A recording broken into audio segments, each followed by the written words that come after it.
But we watched the Chargers do well on defense against the run. But now Brandon Staley able to get back to what they are good at doing and going up against a pass attack. Travis Kelce, really impressive. But Juju Smith-Schuster been out. He got knocked out with a concussion. He's been in protocol all week. I don't know if he's going to be playing or not. How do you see this game playing out in LA, Tank? The Chiefs land just under a touchdown. Can they cover that spread? Well, first I'll talk about Juju. Like seeing that game, seeing that hit, seeing the way that he was frozen on his way to the ground, like I Mm-hmm. wouldn't anticipate him playing this week. I mean, I hope everything is Yeah, okay that was with him, scary. but he's definitely out at least a week, if not more. He's probably more on that tour protocol based on what all the viewers witnessed in that game last week when he got knocked out. So saying that, um, I was impressed by the Chargers on Monday Night Football playing the San Francisco 49ers. Like the way that game, going into that game, I expected the Niners to just dominate. The Chargers go into it banged up. They really don't have a threat on the outside whatsoever. And it seems like everything that the Chargers were bad at, the Niners were good at, yet and still. I mean, that was the thing. When you look at the stats at the end of the game, the Niners ran the ball effectively. Like Eli Mitchell had himself a decent game. Christian McCaffrey was effective on the run with the run game. Brandon Ayuk had a solid game. But at the same Mm-hmm. time, the Chargers was just in it from the very end. And for them to be able to play a team with a defense like that competitively in their home stadium, that speaks volumes to me when you have to go back and play a divisional rival that you lost a close game to in their house early in the season. And they should be getting some reinforcements. Like, I don't know for sure. They talked about before the telecast that Mike Williams was working out in the field, that he looked good and that he was pushing hard to try to play this week. So we have to follow his injury status. I'm thinking that more than likely Keenan Allen, hopefully, if he starts practicing this week, he says that when he comes back, he wants to be 100%. He doesn't want to be on a snap count. So if he's practicing this week, trending up to this game, I would expect him to play. So then you give Justin Herbert, Allen, and Mike Williams. One thing we need to track is that Gerald Everett left the game with a groin injury. I'm not sure if he's going to be able to play, but if he does, they still have Trey McKitty and some other guys that could fill in at the tight end spot.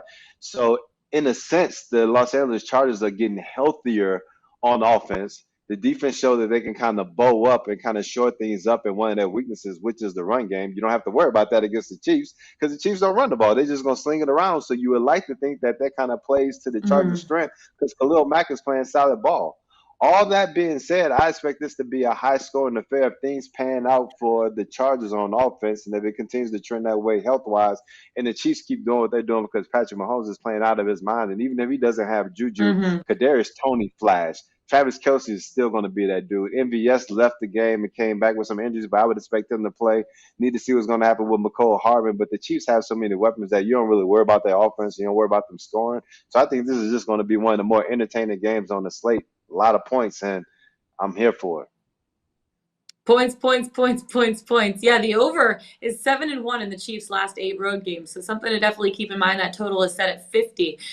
Something that Tank said, Jared, is the way that the Chiefs play. They just pass the ball. That's like their style. I know it's going to be a big hit because Juju Smith-Schuster probably going to be out this week. It kind of like plays into the Chargers' defensive scheme where they put 2 deep safeties. They force Mahomes to rely on the short ball. Do you think that maybe the Chargers plus 6.5 could be able to cover the spread here and keep this game close? Yeah, I like the Chargers in this spot. I mean, they were catching 4 in Kansas City. Why wouldn't I want to take Mm-hmm. 6.5? I know home, they don't really have a home field, but it's not Yeah. Arrowhead. Let's just leave it at that. Yeah. Fast track 2 is also much more advantageous if the Chargers do get some of their weapons back. I agree with Tank's take on the over here. Patrick Mahomes would hit the hot dog guy if he could. He targeted 10 different receivers, 4 different guys caught touchdowns against the Jaguars. He doesn't care. Honestly, it doesn't. I don't think it matters who's playing receiver Dog, he's a for the hippie, Chiefs. dog. Dog, he's a hippie. Yeah, he shows love Exactly. to everybody. Everybody gets the love. Absolutely. And how good does Kadarius Toney look? Woo!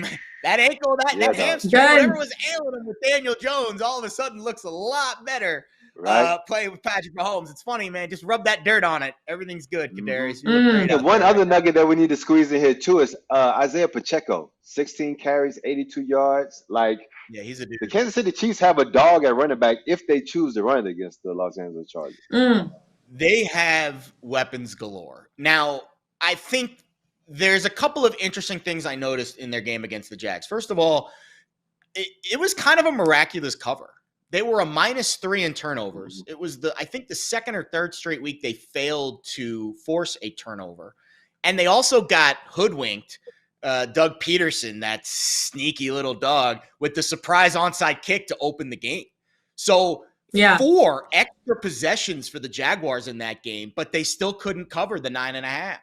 And they were held to just 5.2 yards per play on offense. So Kansas City's defense is percolating, but I think they're much better against the run than the pass. And I don't think the Chargers are going to try to run the ball. And outside of the opening script for LA on Sunday night against San Francisco, they had the lowest success rate and EPA per play of any offense last week.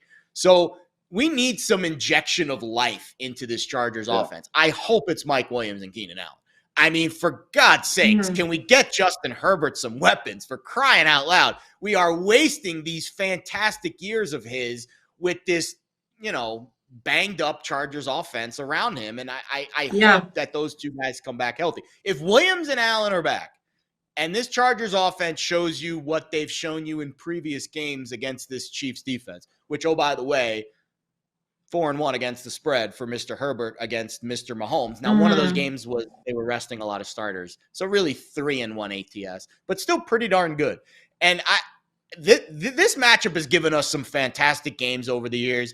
And I think the number feels okay to buy. I'd obviously rather have 7, but I think at 6.5, it's still worthy of a play. And I do think the over, especially if you can get it under 50, absolutely an over game. This feels like 31-24-ish, 31-27.